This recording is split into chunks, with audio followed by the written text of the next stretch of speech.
Future में कौन सी country सबसे ज़्यादा पावरफुल होने वाली है, इस बात पे गौर करेंगे। ग्लोबल स्टेज पे पावर को इकोनॉमिक स्ट्रेंथ, मिलिट्री कैपेबिलिटी और कितना एडवांस आपकी टेक्नोलॉजी है, इस बात पे भी निर्भर करती है। साथ ही जियोपॉलिटिकल इन्फ्लुएंस, आपके लीडर में कितनी काबिलियत है, इस बात पे भी निर्भर करता है। फ्यूचर को प्रेडिक्ट करना थोड़ी सी तो मुश्किल की बात है, लेकिन करेंट ट्रेंड जो चल रहा है इसके हिसाब से और साथ ही डेवलपमेंट को देखते हुए हम पावर की अंदाज़ा लगा सकते हैं। तो बात करते हैं सबसे पहले इकोनॉमिक स्ट्रेंथ की।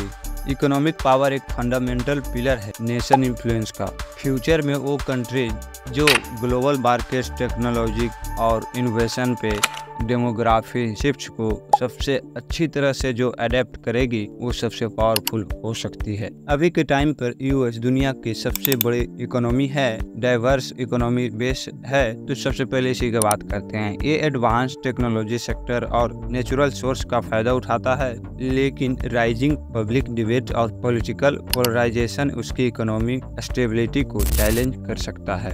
दूसरे नंबर पर चाइना को ग्लोबल इकोनॉमिक पावर बनते हुए देखा जा सकता है। बेल्ट एंड रोड इनोवेटिव और इंटरनेशनल ट्रेड में इन्फ्लुएंस से चाइना फ्यूचर में सेंटर रोल प्ले कर सकता है। उसकी पॉपुलेशन और पोटेंशियल जो कि इंडस्ट्री इकोनॉमिक पोटेंशियल को इन्हांस करती है।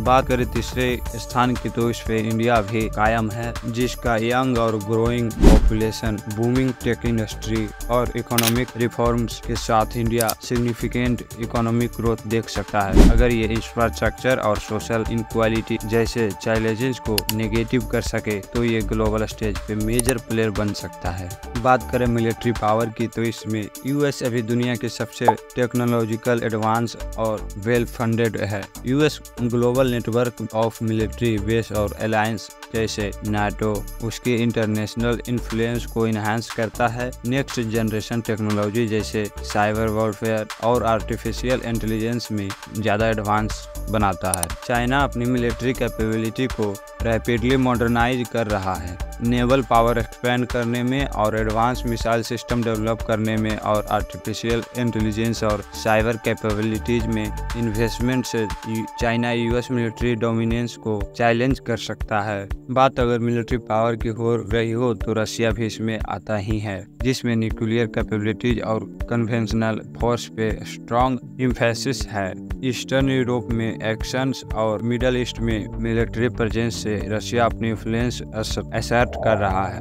ग्लोबल पावर ये इस बात पे भी निर्भर करता है कि आपके पास टेक्नोलॉजिकल इनोवेशन कितनी हो सकती है। नेशन ऑफ टेक्नोलॉजी, इसमें जो भी कंट्री लीड कर रहा है उस पावर शिफ्ट होने की संभावना कुछ ज़्यादा ही होता है। टेक्नोलॉजी इनोवेशन में सबसे पहले तो यूएस आता है, उसके बाद चाइना और फिर साउथ कोरिया और जापान भी आता ही है इसमें। साथ ही ये नहीं भूलना चाहिए कि जियोपॉलिटिक्स इन्फ्लुएंस का भी इसमें भागीदारी होगी। फिलहाल तो सबसे पावरफुल यूनाइटेड स्टेट है, लेकिन आने वाले समय में चाइना या फिर कोई एशियाई कंट्री ही हो सकती है, क्योंकि ये पावर शिफ्टिंग नजर आ रहा है।